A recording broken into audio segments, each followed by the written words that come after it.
ada yang lebih pahit dari berharapnya hati kepada manusia. Allahumma aftah lana hikmataka ya Allah.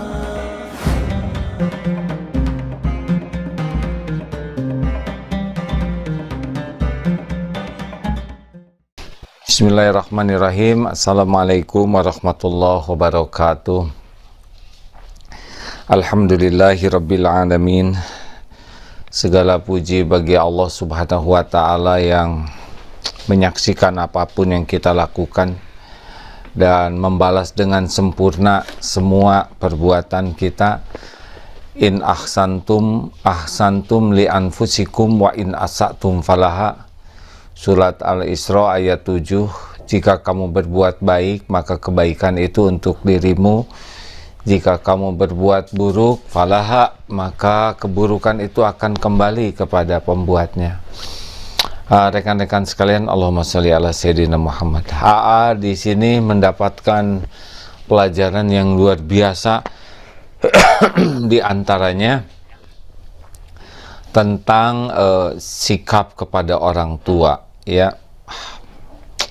Ini beberapa kejadian yang sangat menyentuh, menggugah, sehingga ingin sekali menyampaikan hari ini kepada teman-teman semua, sahabat-sahabatku sekalian. Jadi di masjid ada seorang tua yang usianya sudah 80 tahun, selalu datang lebih awal, kemudian hampir selalu ya datang lebih awal, dan pulang dari masjid paling akhir. Beliau sesudah sholat sunnah selalu membaca Al-Quran, tidak pernah keluar dari masjid tanpa membaca Quran dulu. Tempatnya khusus di pojok, tidak bisa duduk di bawah tapi pakai kursi. Dan karena istiqomahnya di sana selama 40 hari ini, 45 harian, melihat beliau beberapa waktu yang lalu. Beliau menyapa, dan sesudah menyapa mengundang ke rumahnya.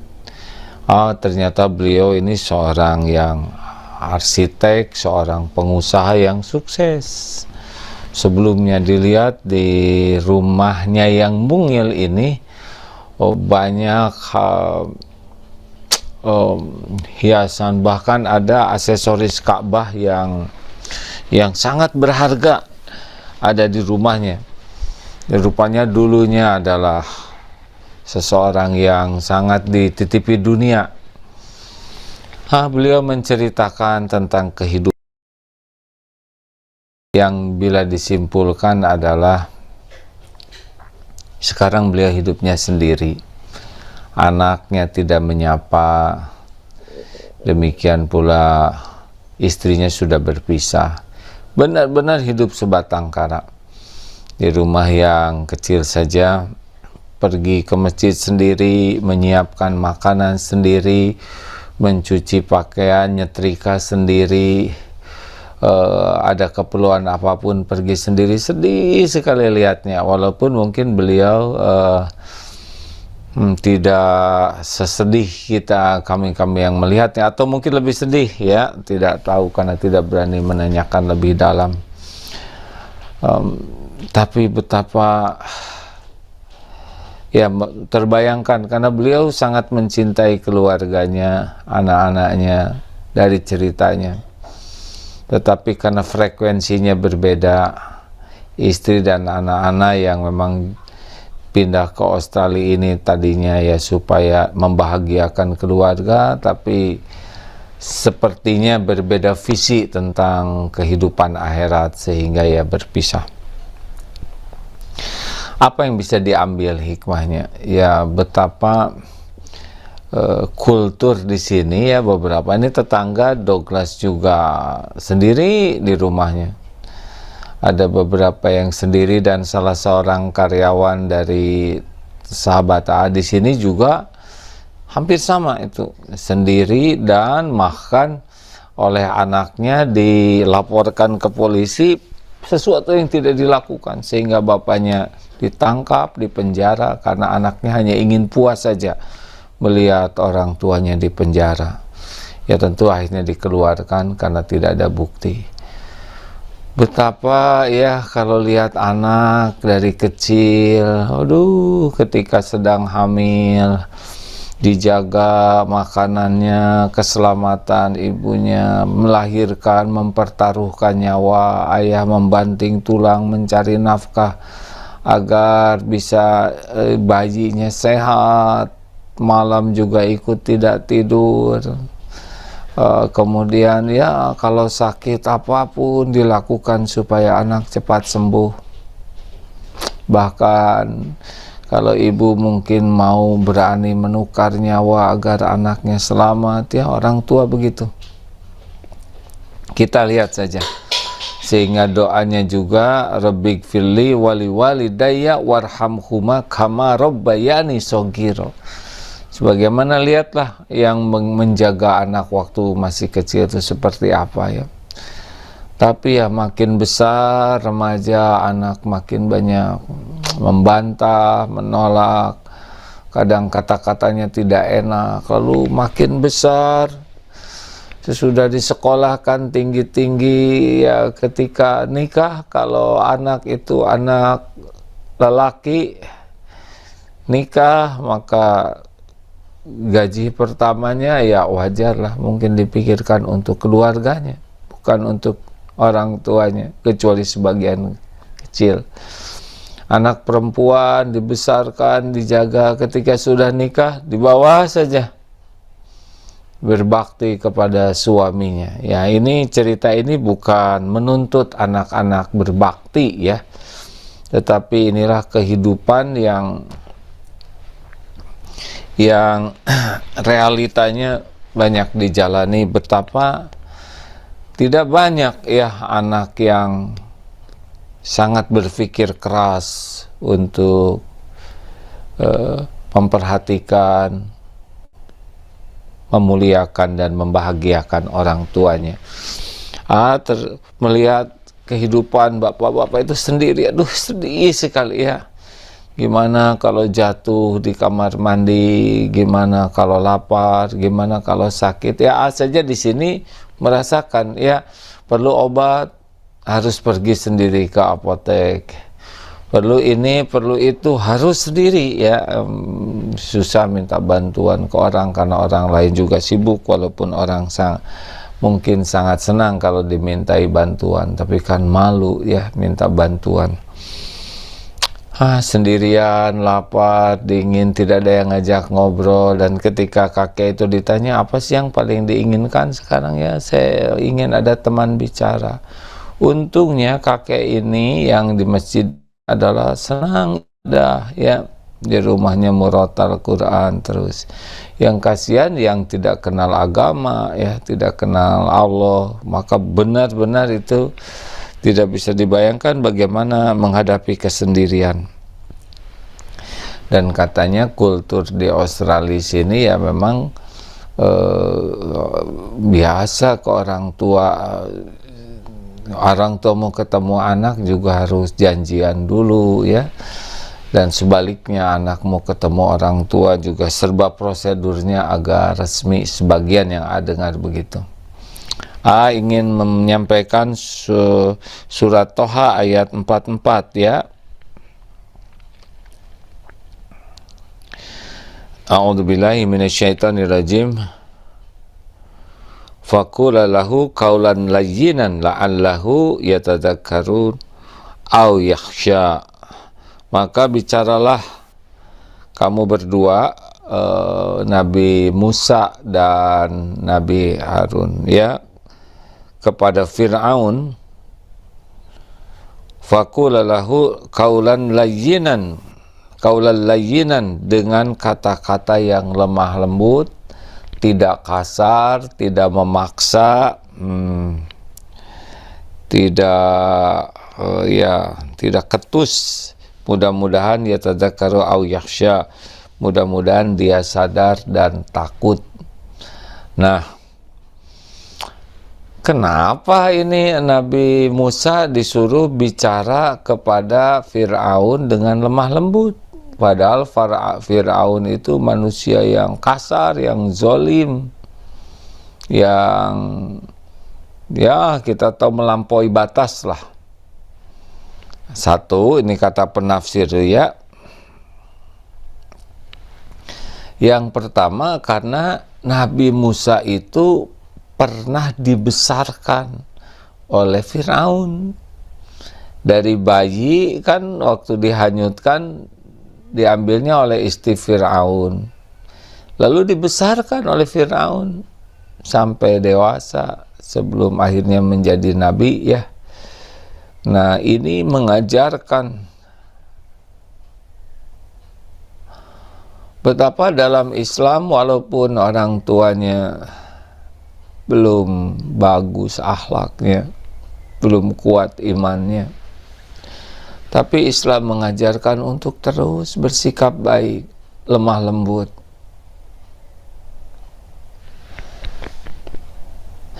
Ya,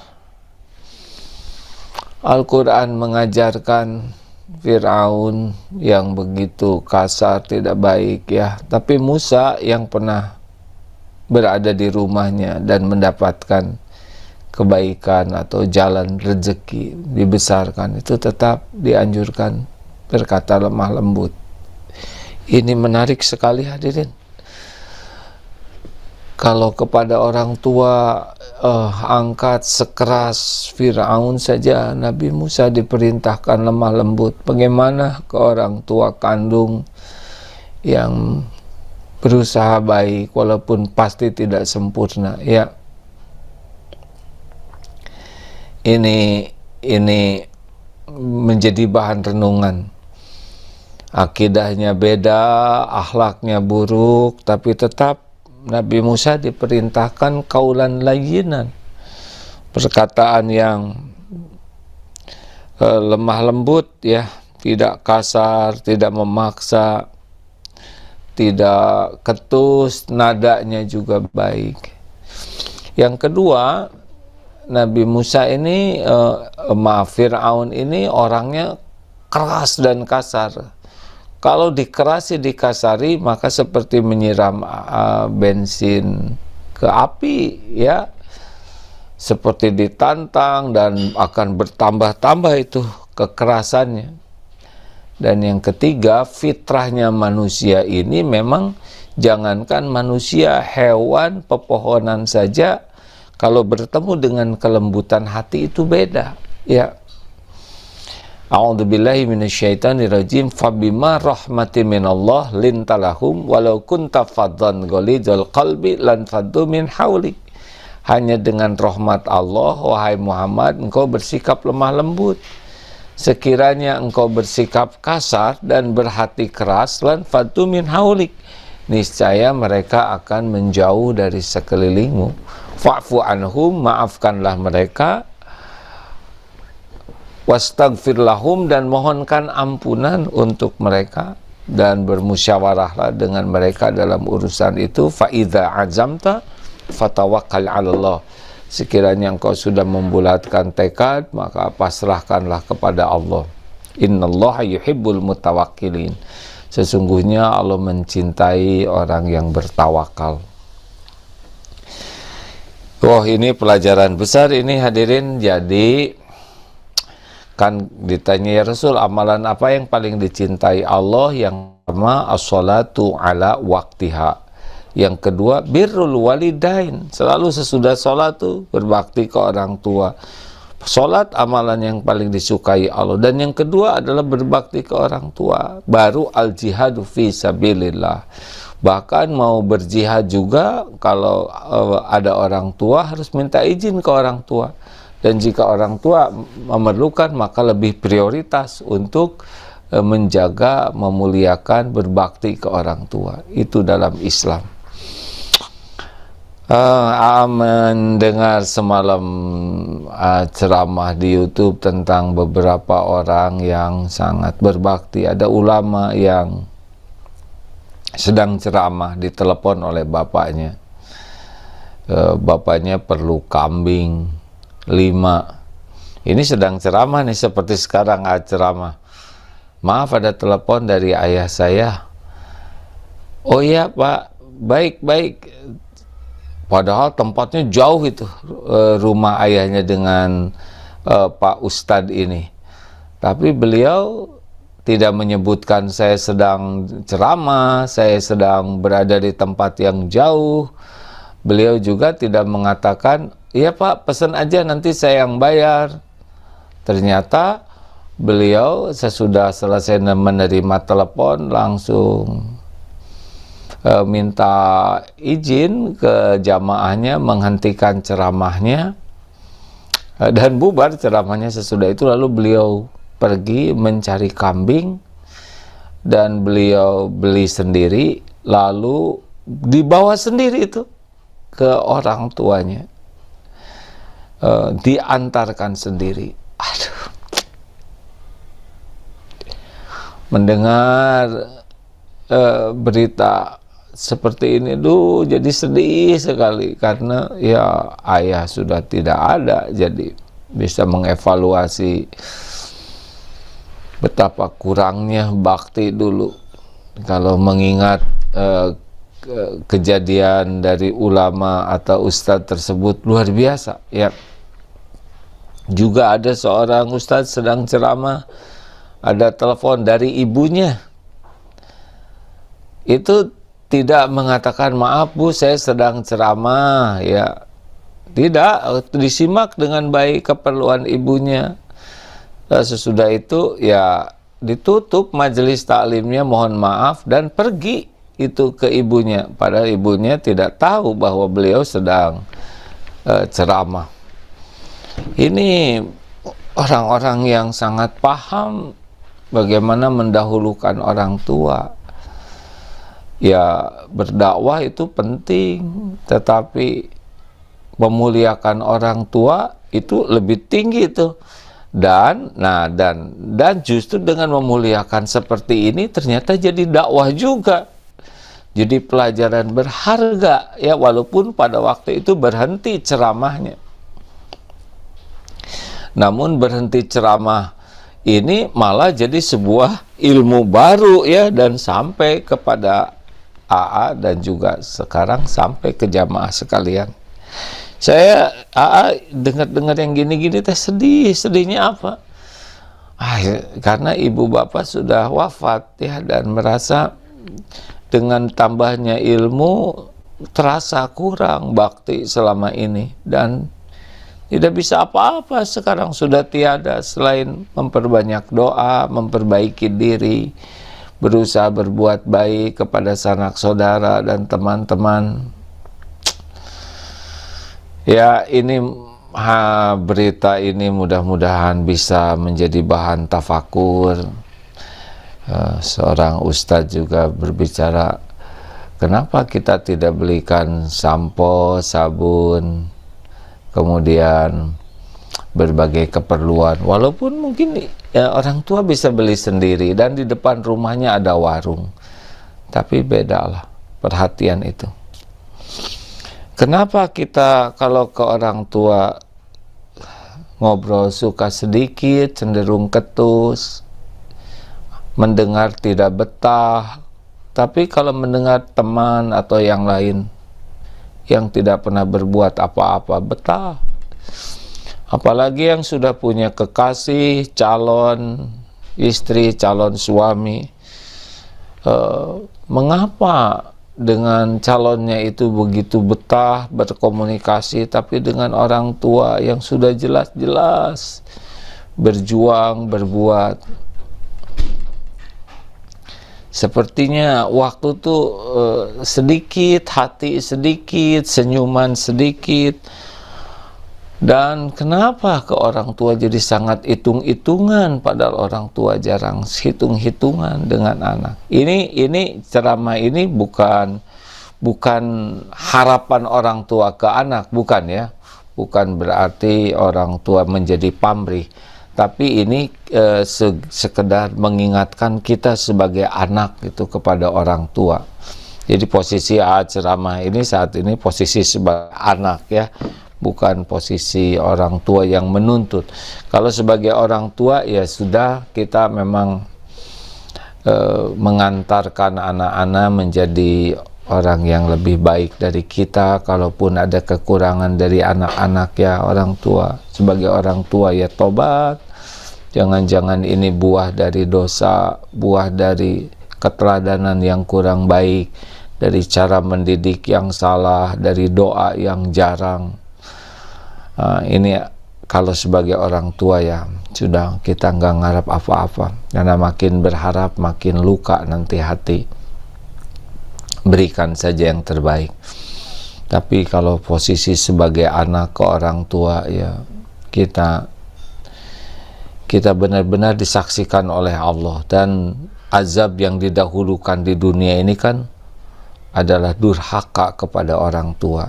Kenapa? Karena orang tua sudah nyata sekali ya menjadi jalan terciptanya diri kita. Dulu kita nggak ada. Allah menciptakan kita, syariatnya lewat orang tua. Apapun keadaan orang tua, jalan rezeki dari Allah.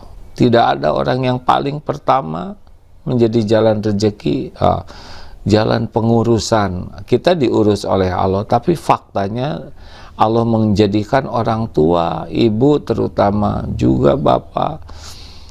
Ibu mungkin kalau berbuat baik itu 3 kali lipat ya, karena beliau yang hamil, beliau yang melahirkan, mempertaruhkan nyawanya, beliau yang menyusui, yang paling dekat lah ya dengan karunia Allah kepada kita sebagai anak. Ini harus benar-benar kita evaluasi. Jangan-jangan berbagai bala, musibah, kepahitan menimpa diri kita tanpa kita sadari ini adalah diundang oleh kedurhakaan kita ke orang tua. Mungkin tidak sampai setingkat durhaka ya, tetapi kurang adab, kurang sopan, kurang lembut.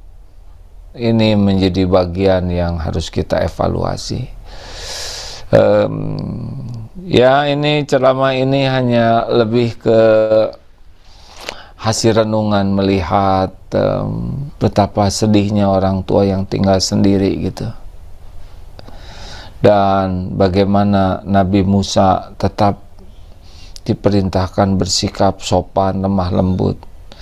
Karena Fir'aun yang buruk itu pernah menjadi bagian kehidupan Nabi Musa, yaitu membesarkannya. Ya, begitulah sahabatku sekalian. Semoga kita yang masih punya orang tua bisa mengevaluasi ya. Jangan berkata ketus, kasar, walaupun orang tua kita ilmunya sedikit, walaupun orang tua kita ya mungkin tidak modern seperti orang kota, walaupun orang tua kita penampilannya bersahaja, tapi itu sudah jadi bagian dari qadarullah. Kita tercipta di dunia ini lewat orang tua.